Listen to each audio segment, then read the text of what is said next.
আসসালামু আলাইকুম এভরিওয়ান। আজকে তোমাদের মাঝে নতুন একটা ভিডিও নিয়ে আসলাম। কিছুদিন যাবতীয় অনেক ঠান্ডা পড়েছে আর আমার পাখিগুলো শীতে গা ফুলিয়ে চুপচাপ বসে থাকে, তাই ভাবলাম ওদের জন্য একটা ব্যবস্থা করাই যাক। এই যে ভাবা সেই কাজ। সকাল সকাল জামশেদ মামাকে কল করে বলি আমার পাখি ঠান্ডায় মরে যাচ্ছে। উনিও জলদি করে চলে আসলো, এসে বলল যে এখানে একটা পাওয়ারফুল লাইটের ব্যবস্থা করার জন্য। তাই আমি ভাবলাম ঠিক আছে মামা, আপনি যেটা ভালো মনে করেন সেটাই দেন। তো অবশেষে লাইটটা লাগানো হয়ে গেল। আমার টুকটুকি তো মহা খুশি। তার বেলকনিতে নতুন কিছু একটা অ্যাড হয়েছে, তার তো অনেক কৌতূহল।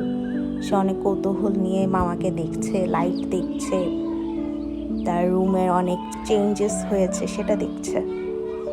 এই পাখিগুলো হচ্ছে আমার পরিবারের একটা অংশ, আমার ভালোবাসা, আমার মায়া, আমার শখ। আমার এই শখের জিনিসের খেয়াল আমাকেই রাখতে হবে। তো যাই হোক, মামা যখন লাইটটা লাগিয়ে দিয়ে গেল তখন দেখলাম বারান্দাটা হিট হচ্ছিল না, পাখিরা শীতে এখনো কুঁকড়ে ছিল।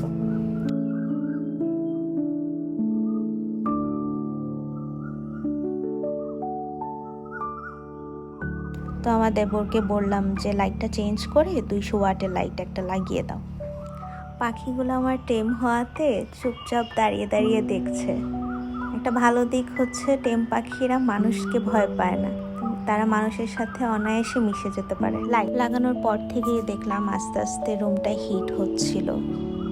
তো যাক, আজকে রাতটা অন্তত আমার পাখিগুলো খুব শান্তিতে ঘুমাতে পারবে। তারপর যে দেখি কিছুক্ষণ আগেও যে পাখিটা ঠান্ডার জন্য ডিমে তা দিতে পারছিল না, সে এখন ডিমগুলোকে আগলে নিয়ে বসে আছে। আলহামদুলিল্লাহ।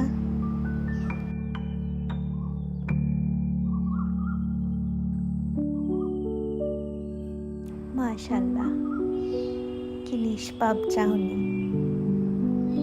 আল্লাহ যাকে টিকিয়ে রাখতে চায় তাকে হাজার দুঃখ কষ্ট সবকিছুর মাঝখানেই আমাদের মাঝে টিকিয়ে রাখে। আলহামদুলিল্লাহ। এটা আমার সেই অসুস্থ পাখিটা যাকে কিছুদিন আগে পেট কেয়ারে নিয়ে গিয়েছিলাম।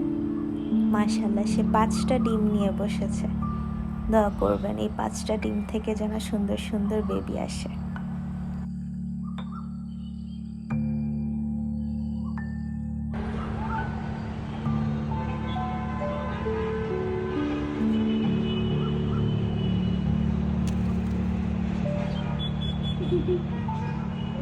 দোয়া করবেন আমার পাখিগুলা যেন সুস্থ থাকে। আমিও দোয়া করি আমার মতো শখ করে যারা পাখি পালন করে তাদের পাখিও যেন সুস্থ থাকে।